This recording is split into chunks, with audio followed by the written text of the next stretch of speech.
Любительская гонка на велосипедах в Минске закончилась для ее участников задержанием. Причем организаторы заранее предупредили всех, чтобы на мероприятии не было никакой политической символики, но даже это не остановило сотрудников ОМОНа. Некоторые очевидцы сообщили о том, что задерживать участников велогонки приехал сам Дмитрий Балаба. Видимо, решил лично проконтролировать столь серьезную спецоперацию по поимке особо опасных велосипедистов. Всего было задержано по меньшей мере 15 человек. Всех их доставили на Крестино и составили протоколы по народной статье 24-23, а двум сегодня вынесли приговоры от 11 до 12 суток ареста. Это не первый случай, когда силовики реагируют на двухколесный вид транспорта как бык на красную тряпку. Вспомнить хотя бы случай, произошедший в Минске 7 августа 2020 года.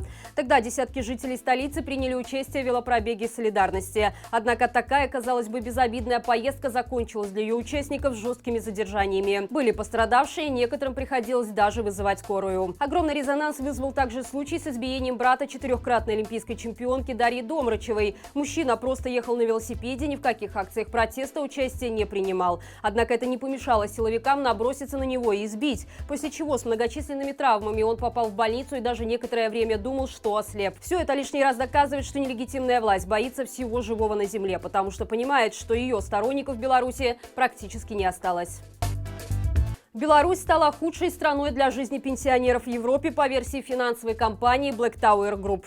В рейтинге оказались 37 государств, которые оценивались по 5 параметрам, среди которых уровень преступности, стоимость жизни, процент населения старше 65, стоимость жилья и продолжительность жизни. По этим критериям лидером среди европейских стран оказалась Финляндия. Беларусь попала на последнее место в связи с зашкаливающим уровнем преступности. Стоит отметить, что нелегитимная власть старательно пытается представить ситуацию с точностью да наоборот. Дескать, всех преступников, злобно пикетирующих на собственных балконах с БЧБ бельем, они ловят, а продолжительность жизни в стране и вовсе составляет больше 250 лет. Если верить госпропаганде, конечно же. Продолжительность жизни увеличилась в 4 раза за десятилетие. Однако в действительности все намного печальнее. Средняя пенсия в стране не достигает до $200, а уровень преступности растет в том числе и за счет того, что оккупационный режим не делает никаких скидок на возраст, когда занимается массовым отловом так называемых экстремистов. Десятки пожилых людей, выступивших против беззакония в нашей стране, прошли через Окрестино, либо стали фигурантами уголовного дела.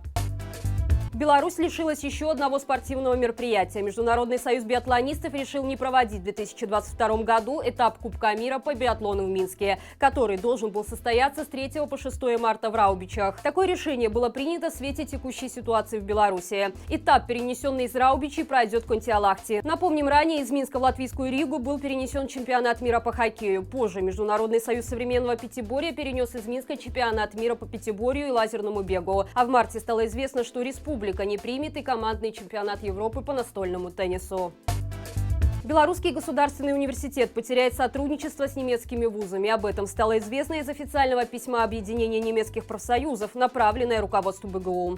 В немецком профсоюзе состоят около 300 тысяч преподавателей и сотрудников учреждений образования и науки Германии. Все они озабочены тем, что в Беларуси препятствуют деятельности свободному профсоюзу, членов которого преследуют и увольняют за инакомыслие. Такое беззаконие ведется не только в БГУ, но и в других вузах страны, поэтому письмо было также отправлено в Министерство образования и администрацию президента. Руководство и члены немецкого профсоюза внимательно следят за событиями в Беларуси и готовы принимать дополнительные меры по ограничению сотрудничества с такими учреждениями и их представителями, непосредственно участвующими в репрессиях. Прекращение сотрудничества с немецкими университетами может негативно отразиться на мировых рейтингах, чего так сильно боится незаконная власть, ведь это повлияет на заработок белорусских вузов. Кроме того, наши студенты не смогут принимать участие в обмене студентами для обучения в других странах.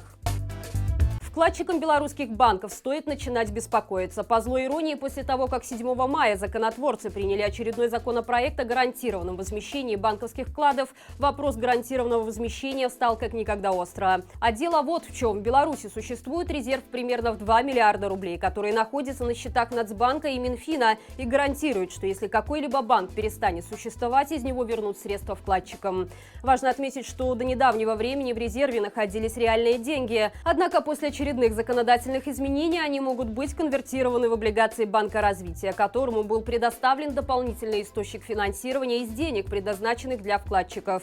Примечательно, что ресурсы Банка развития направляются на государственные проекты. Как отмечают экономисты, получение банком доступа к резерву подозрительно совпадало с началом очередного инвестиционного цикла в стране. На практике это означает, что деньги могут пойти на поддержание штанов очередного убыточного госпредприятия и будут выданы в качестве зарплат рабочим. При этом, если такой финт ушами неожиданно окажется успешным, ничего плохого не произойдет. В противном случае Лукашенко придется включать печатную машину и восполнять с ее помощью урон, который получит резерв. Фактически, по мнению экспертов, такой поиск свободных денег любой ценой говорит о том, что нелегитимная власть пытается отсрочить девальвацию, которая способна убить все экономические схемы в закредитованном государственном секторе. Как говорится, перед смертью не надышишься. И это все на сегодня. Не забывайте ставить лайк и писать комментарии для продвижения этого видео. До встречи завтра и живи Беларусь!